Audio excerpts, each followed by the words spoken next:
नमस्कार मित्रमैत्रिणींनो, स्वाती रेसिपीमध्ये तुम्हा सर्वांचे स्वागत आहे. चला तर मग आज आपण बनवणार आहोत शेंगदाण्याची चटणी. आपण शेंगदाण्याची चटणी करून घेणार आहोत. इथे आपण 1 चम्मच जिरं, 1 चम्मच मोहरी, 5-6 कढीपत्त्याचे पानं, 3 लाल मिरच्या,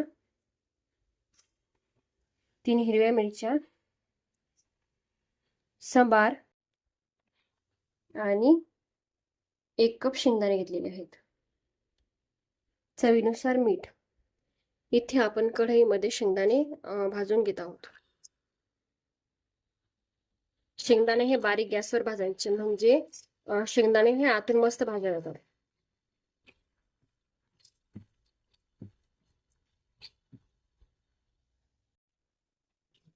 शेंगदाणे भाजून झालेले आहेत. इथे आपण कढईमध्ये 5-6 लसणाच्या पाकळ्या आणि मिरच्या भाजून घेत आहोत. थोडंच तेल टाकायचे त्यामध्ये आणि मिरच्या तोडून टाकायच्या, म्हणजे तो उडत नाही.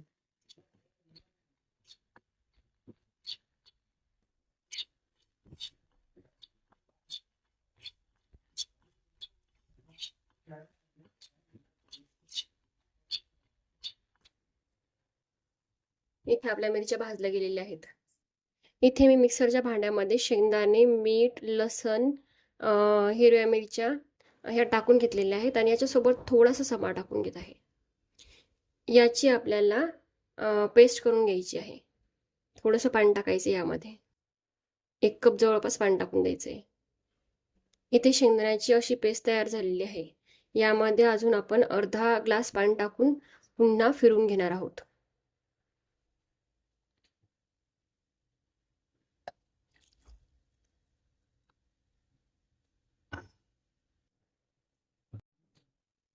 इथे अशा प्रकारची पेस्ट तयार झालेली आहे.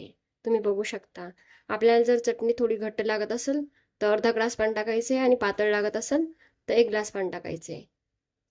इथे आपण जवळपास 50 ग्राम तेल हे गरम करण्यासाठी ठेवलेलं आहे.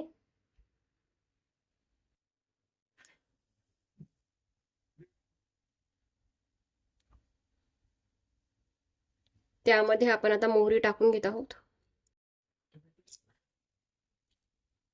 मोहरी चांगली फुटू द्यायची आहे.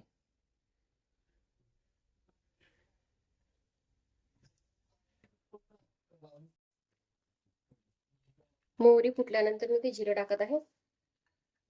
जिरं टाकल्यानंतर कढीपत्ता आणि मिरच्या टाकून घ्यायच्या आहेत.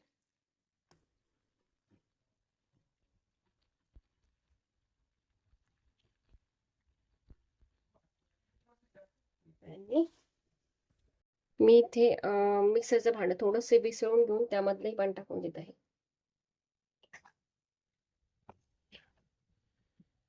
तुम्ही बघू शकता आपली शेंगदाण्याची चटणी किती मस्त तयार झालेली आहे.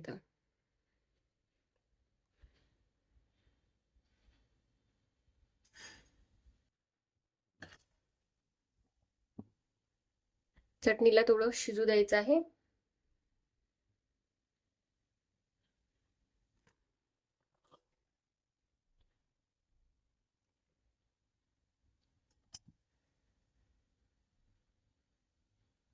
ही चटणी झालेली आहे. आता मी गॅस बंद करत आहे. चटणी मी वाटीमध्ये काढून घेत आहे.